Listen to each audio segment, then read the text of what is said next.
Ay, salamat. Çırақтың шишесін тазаладыңар беле? Свет өчүп калса азыр карайлап калабыз аны. Телемейден башка киши тазалабайт го аны. Эмне болгон эме болдуңар?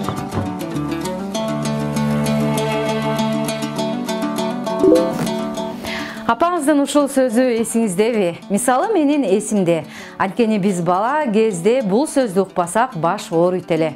Кээде чырактын шишесин тазалаганды унутуп калган күндөрү кадимкидей баягы сөзгө жүрөк заада болуп, заарканып калат элек, балким ошондон улам эсинде калган чыгар. А бүгүнчү таптакыр башка заман. Айырмасын карасаңыз, азыркыларга чырак, шише эмей свет өчтү десе таң калышат го. Эми ушундай жаркыраган жарык жашоого Кудайга шүгүр деп жан баштап жатып албастан түбөлүгүн түптөшүбүз керек. Анткени алар 70-80 жылдардан бери кызмат кылып, техникалардын эскилиги жетип, чарчап калды. Эми ана ушундай маселенин алдын алуу максатында ГЭСтерди куруу демилгеси көтөрүлүп, бүгүнкү күндө Кудайга шүгүр, арты менен курулуш иштери башталып, алды пайдаланууга берилип, айрымдары болсо мына эми бүтөр алдында турат. Мен азыр Ысык Ата районундагы курулуп жаткан Чакан ГЭС тууралуу сиздерге айтып берейин. Мына көрдүңүздөрбү? Ак мөңгүлүү кар муз баскан тоонун этегинде курулуп жатыптыр. Азыр мен сиздерге этабы менен айтып берейин. Андыктан биз менен болуңуз. Алгач үстүмө курткамды жана адис кийим кийип албасам үшүп кеттим.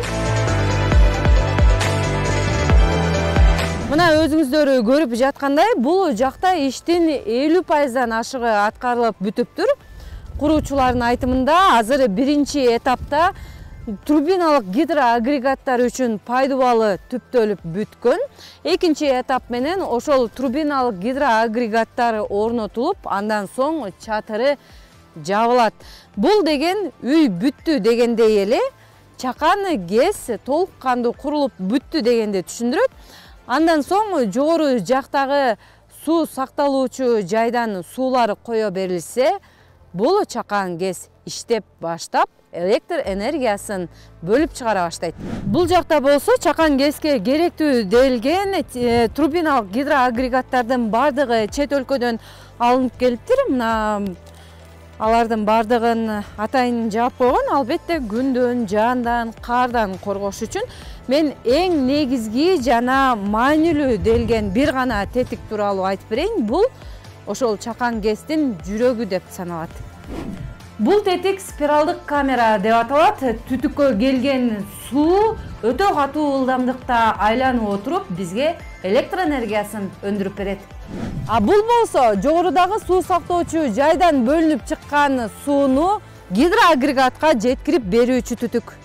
Бул Чакан ГЭСтин кубаттуулугу 2 мегаватт саат. Ошондо 2 мегаватт саатты киловаттка өзгөртсөк 2000 киловатт саат болот. 2000 киловатт саатты 24 саатка көбөйтсөк, бир күндө 48.000 киловатт саат электр энергия чыгарылат. Ал эми 48.000 киловатт саатты бир айга же 30 күнгө эсептей турган болсок, анда бул Чакан ГЭС 1.440.000 киловатт саат электр энергиясын өндүрөт. Болжолдуу түрдө бир үй бүлө бир айда 1000 киловатт саат электр энергиясын пайдалана турган болсо, анда бул Чакан ГЭС канчалаган түтүн үйдү жарык менен камсыздарын эсептеп көрүңүз. Мына ушундай кубанарлык иштер бүтүп жатса, апам кайдагы бир чырагы менен шишесин айтат да. Апа, сизге эмне болду? Өткөн заманыңызды эстеп кеттиңиз окшойт, Азыр деген мындай чырактар музейдеги экспонаттарда эле сакталып калды го. Ооба, туура айтасың, айланайын. Ошондуктан муну алып барып музейге өткөзүп эле коелу. Кийин музей кыдырып барганда, биздин өткөн чак деп муну эстеп калар күнүбүз каякта экен. Анан жанагы 77 тыйынга 23 тыйынды кошуп төлөйбүз деп атпайсыңарбы? Ошону көп көрбөй эле төлөп эле коелу. Анан техникасынын баары эскирип кеттир деп атасыңар. Эскирип кетсе ошонун баарын жаңыртып коелу. Анан эмне, биз жаңыртпаганда ким жаңыртат аны? Туурабы? Болуптур да. Каякта калбаган 23 тыйын.